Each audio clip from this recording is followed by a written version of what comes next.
একটা জিনিস খেয়াল করলাম, ঈদের এক্সাইটমেন্টটা আগের মতো নাই। দেখেন, কয়েক বছর আগে, 10-15 বছর আগে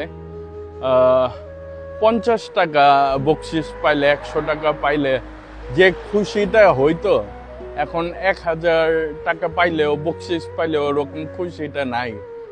তার মধ্যে আগে চাঁদ রাতের দিন সব পাঞ্জাবি পায়জামা আগের রাত্রেই সেট করে রাখতাম যে ফজরে 4টা, 4:30, 5টায় উঠবো, গোসল করবো, করবো।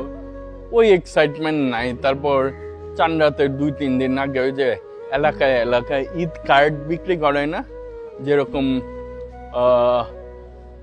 মানে ঈদের কার্ড আর কি, গ্রিটিং কার্ড, ওইগুলা কিনতাম অনেক, সব কাজিনদের জন্য। তারপর লেখাই তো থাকতো, খালি লিখতাম ফ্রম ইফতেখার টু, মানে যে কাজিনরা দিব।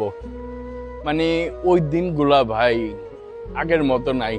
আল্লাহ জানে নেক্সট জেনারেশনের কেমনে কি হবে। মানে ওই দিনগুলো ভাই অনেক মিস করি ভাই। তো ভাবলাম সবার সাথে শেয়ার করি। আমি যেরকম 90s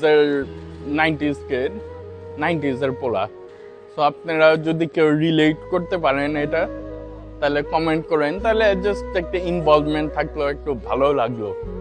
সো ইয়া, আল্লাহ হাফেজ, keep me and my family in your prayers.